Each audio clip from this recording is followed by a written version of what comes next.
ignoring her question. "Shane, please." She was begging now. "Bray's going to die because of me. She will be punished.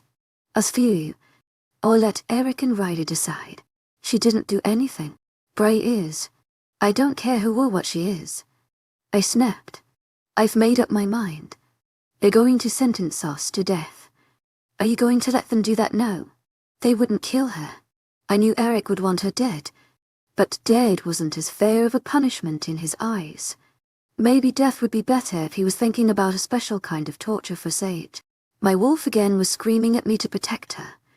No one could even touch her. I was brought out of my thoughts when Sage started running. She hid behind a tree and I followed. Before I could even reach for her, she was vomiting. What was going on? I had to take her to the pack doctor. This wasn't normal. I pulled Sage's hair back until she finally stopped. Sage tried to push me away, but her attempts were weak.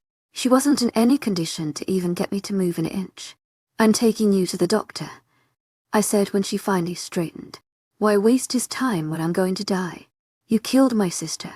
I was ordered to do it. Have you ever stopped to ask what happened that day? You think I wanted to do it? I was 15. I was scared and I didn't know what to do.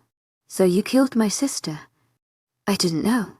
How was I supposed to know she was sister? I didn't know you were my mate. I hadn't reached that age yet." "You're lying. I don't care what you have to say. Keep in mind that I was part of Imperial and the orders had to come from someone." Sage walked ahead of me and didn't turn back to look at me, not even when I had guards escort her to the cells. As soon as the door closed behind her, I headed to see one of the pack doctors. I gathered a few things for Sage and had Sam send them to her. I only had a short time to get ready for Ryder's arrival. 3 alphas in one territory wasn't a wise decision. When Alex informed me that Ryder and his pack were here, I felt my wolf go on high alert. The urge to eliminate the threat was almost unbearable. I wanted Alex and Sam with me. Chase was making sure our territory was secure and that some of our best people were patrolling. The last thing we needed was a surprise attack. "Shane," Ryder said as a way of greeting when he stepped out of his truck. "It's been a while. 𝐶𝐲𝐸𝐴𝐸𝐸 𝐸𝐴𝐸𝐸. Heartfelt thanks for your unfading enthusiasm." I nodded. "Where is Eric?" I thought this would be a party of 3. Every party needs its clown. Alex said through our mind link. "He will join us in a few. We have a few things to discuss." Ryder nodded a few of his guards that surrounded him. They all took positions next to the cars and trailed close to him. I led them into the conference room that connected to my office. Everyone settled around and I had to take a few moments to make sure I kept a level head through this. I couldn't lose my temper and I couldn't let my wolf take control. Sam, Chase and one of my best fighters were the only ones in the room with us. I wasn't worried about Ryder trying anything. He would be stupid to do so. "Where is your lovely mate? Will she be joining us?" Ryder asked. "No. My mate will not be joining us right now." 𝐶𝐲𝐸𝐴𝐸𝐸 Heartfelt thanks for your unfailing enthusiasm. "We have a few things to discuss before we talk about her." Ryder raised an arc brow. 𝐶𝐲𝐸𝐴𝐸𝐸 Heartfelt thanks for your unfailing enthusiasm. "What do you want to discuss?" "My sister. I want to know what happened that day. What happened that day is between Eric and I. It involves my sister. That means I need to know what happened. Your pack was involved. Something happened and I want to know everything." Ryder sat back in his chair and even though he seemed unconcerned, I could tell that he was going to toy with me. "Have you asked your mate? This conversation doesn't involve her, doesn't it?" 𝐶𝐲𝐸𝐴𝐸𝐸 Heartfelt thanks for your unfailing enthusiasm. She belonged to me. She was there that day and if my memory serves me right, she was the one who killed the Luna. "You want to talk about Sage? You were her alpha. Did you order my mate to kill my sister?" Ryder laughed and shook his head. He still tried to seem relaxed and unbothered, but looking closely, I could see it was all a game. His eyes kept shifting to black, and even though his posture sagged, I could see he was tense. Sage is a traitor to our pack. The moment she chose to attack is the moment she stopped being a part of my pack. I didn't have control over her. I tried to stop it. The others involved were punished. Sage ran away before she had to pay the price of her betrayal. Now that I've found her, I demand to be the one who chooses her punishment.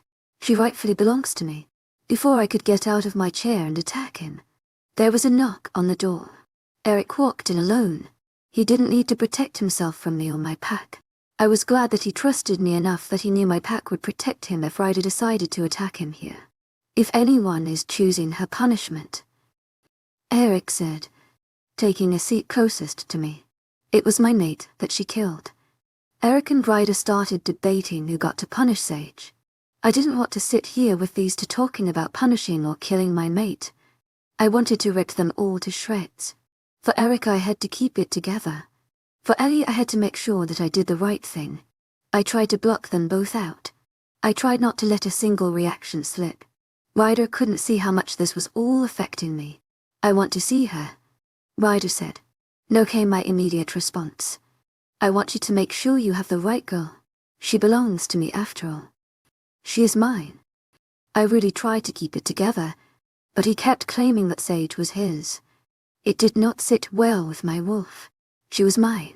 She belonged to me way before she ever belonged to you. That means she's mine. I saw Ed then, and it took Sam and Chase putting a hand on me to keep me from attacking him. There wouldn't have been a single thing I wouldn't give to rip his heart out. The possessive side of my wolf was winning over. Sage and I were fully mated now. I knew she had never been with anyone before I came into her life. That was enough to calm my wolf just a fraction. Still, they could have had something going on, and it was killing me. Why don't we leave this for tomorrow? Eric suggested. Let's call it a night. Tomorrow we can continue this conversation. Ryder didn't have much of a choice. I wasn't going to let him near Sage tonight. Tomorrow would be a different story. 𝐿𝐤𝐳𝐸 heartfelt thanks for your unfailing enthusiasm. Escort them out, I said through gritted teeth. I'll see both of you in the morning, Ryder said before getting up to leave. I was able to relax once Ryder was out of the room, but Sam still gave me a worried look. Eric seemed to be deep in thought. Go check on Sage, I told Sam through our mind link. Are you going to be okay? I nodded at him. Sam quietly walked out of the room and I slipped down in my chair. Eric looked at me and I could see he wanted to say something, but was thinking twice about it. Whatever it was, I wasn't going to like it. Out with it. 𝐿𝐤𝐳𝐸 heartfelt thanks for your unfailing enthusiasm. I don't want Sage at his hands. Who knows what he will do? Eric said. I don't think she would be any better at the mercy of your hands. Eric sighed. What do you want me to say? I lost my mate. She deserves justice. So you'll take mine away. I questioned. Ellie was your sister. Why did everyone keep saying that? I never forgot that she was my sister. I didn't forget about her after she died. None of us did. Yes, Ellie was my sister. But Sage is my mate. My other half. The better part of me. She was my sister. 𝐿𝐤𝐳𝐸 heartfelt thanks for your unfailing enthusiasm. Sage is my mate. I know you're in pain. 𝐿𝐤𝐳𝐸 heartfelt thanks for your unfailing enthusiasm. Believe me, no one understands more than I do. The only thing I ask is for you to think this through clearly. I won't stand against our laws. Werewolves had several laws they followed. It was up to each alpha if they wanted to follow them or not. They mainly existed to create some kind of order and peace amongst us. If it were anyone else, I wouldn't care. I would start a war for my mate's life. I wouldn't care who I killed in the process. I told him honestly, but it's you and it's Ellie. I won't break the peace between our packs over this. I'm hoping you'll be reasonable and rational. If Ryder confirms it's her, then there will be nothing left to say. She has to pay for what she did. Tell me everything that happened that day. Eric shook his head and there was a pained expression on his face. He didn't want to relive that day. But I had to know. Tell me. I insisted. It all happened so fast. It hacked and I lost sight of Ellie. When I found her, your mate was standing over her. I did everything to get to her, but someone hit me hard enough that I passed out, and when I opened my eyes again, I could feel the emptiness inside of me. I knew then that she was gone. And where was Sage? She took one look at me and ran. This was too much. I couldn't wrap my head around it. Why did life have to be so cruel? Wasn't it enough that fate took my sister? Now it was trying to take my mate too. When I finally got home, I went to my office and slumped down on one of the couches I had there. I couldn't go back to the room I shared with Sage. Even though she hadn't been there in a week, her scent covered every surface. It was too much. A few glasses of whiskey and I was able to fall asleep. My dreams were not pleasant and I found myself waking up earlier than I would have. I had hoped that when I opened my eyes, this would have turned out to be a dream. But just like yesterday, I realized it wasn't. I met Ryder and Eric at the Pack building. There was a confident look to him that put me on edge. He wanted this. He wanted to see my mate. I still couldn't forget how he tried to claim her as his. When I stepped in front of Sage's cell, she was laying down in the small bed. I knew she wasn't asleep, but she probably didn't expect all of us here. To my agent extraordinaire, Madeline Noble, heartfelt thanks for your unfailing patience, enthusiasm. Her back went stiff and she looked at me. There was a longing in those dark eyes of hers. That's definitely her. Ryder said, "There you have it." Eric said, as if that was final, "Are you sure about this?" Hoping by some miracle he said no. Positive. I sighed and then my eyes snapped to Sage. She was getting up from bed and I couldn't keep the growl from escaping my lips. What the hell was she wearing? She was practically without clothes. "I didn't kill her," Sage said, her voice steady. "I saw you with my own two eyes." Eric accused. Sage took a step closer to us and that made my wolf wild. She was looking at Eric. She was ignoring me completely and that didn't set well with either me or my wolf. "You had a connection with Ellie. Don't talk about her like you knew her." Eric snapped. There was so much venom in his voice I was fighting back my wolf from shifting and attacking him. Sage needed to be protected. If Eric so much as dared to take a step towards her, I would lose it. I could feel someone trying to get into my mind. I shut them all out. I needed to keep my wolf at bay. "Tell me something." To my agent extraordinaire, Madeline Noble, heartfelt thanks for your unfailing patience, enthusiasm. Did you feel her die? When I stood over her, did you feel anything? My heart could have very well been ripped out of my chest. She couldn't be confessing, could she? Just like that. To them of all people. She told me she killed Ellie, but saying it out loud in front of everyone else is a different story. When I looked at Eric, I expected him to have his teeth bared at her. But instead I found him looking confused. "What the hell are you talking about?" Eric asked. "Enough of this," Ryder said. "You aren't possibly going to listen to her, are you? She's nothing but, watch your mouth." "Did you feel it? You must have felt the bond break when she died." Sage went. "Are you hosting?" Ryder asked. "And Alpha gives orders. I had no intention or reason to kill Ellie. I was following orders. Don't try dragging me into the shit you created for yourself," Ryder said. My mind was trying to keep up and piece everything together. My wolf was too angry for me to think clearly. There was something else that had him on edge. Enough of this. To my agent extraordinaire, Madeline Noble, heartfelt thanks for your unfailing patience, enthusiasm. I snapped, finally feeling tired of all of this going in circles and leading nowhere. "We're all well aware of what you did. Do you? Do you know what I did? Do you know what happened that day? You only know what others have told you, but what about me? I'm not going to fall for your lies again. This isn't the first time you have lied to me.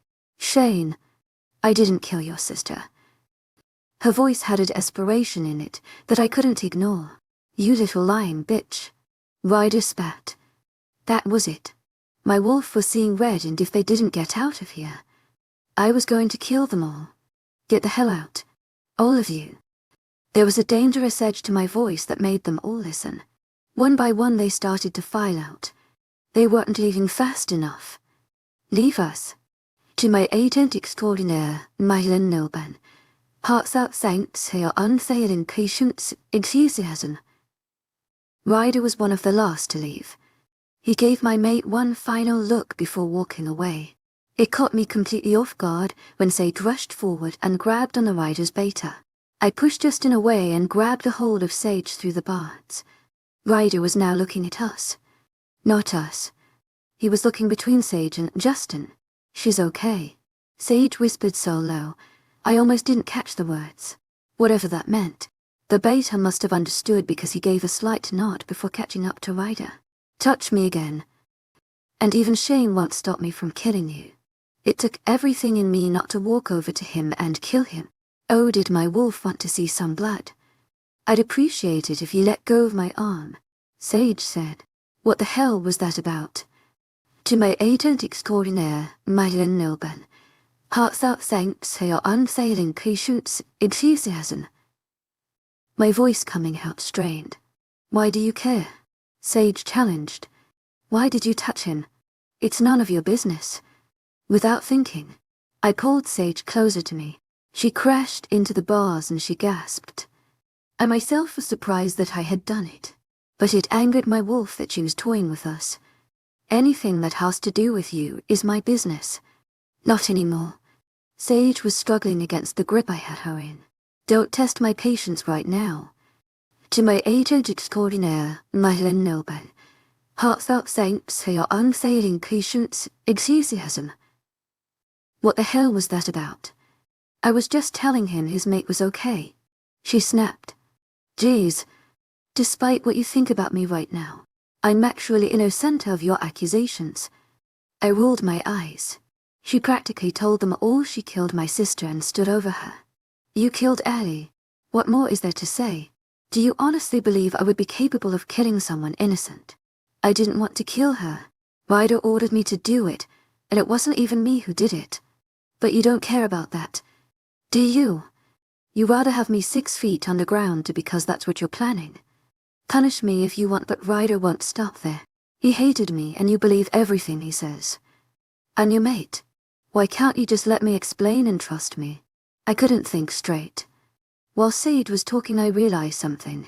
Having her this close to me, I could smell it again. That new change in her scent that was driving my wolf crazy. You still smell different. I'm limited to my showers.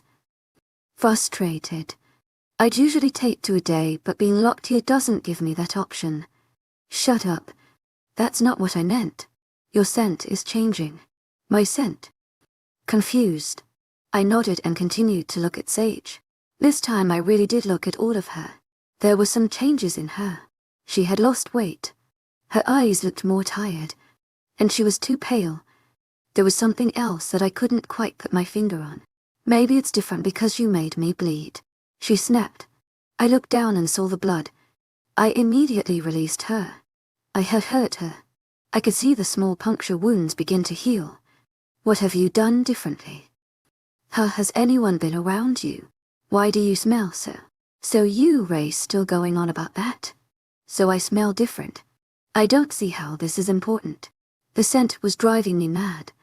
I couldn't think straight. One moment I stood on the other side of the cells, and in the next I was standing in front of Sage. We were standing so close that I could feel her breath against my skin. What are you doing? Sage asked as I leaned in closer to her. I couldn't help leaning in and hurrying my face in her neck. She smelled so. Amazing that I couldn't get close enough. That is what was driving my wolf crazy. But why? Why was this happening? I was brought back to realize when I felt Sage push me and saw her make a run for it. What the hell had I done now? I darted after her and found myself being surprised by how fast and far Sage was pushing herself. I sent my other men ahead to stop her. The last thing I needed was to have my mate slipping from my fingers like she tried the first time we met. She was ahead of me, but she wasn't going to get far. I could see Sage's wolf pushing herself to go faster.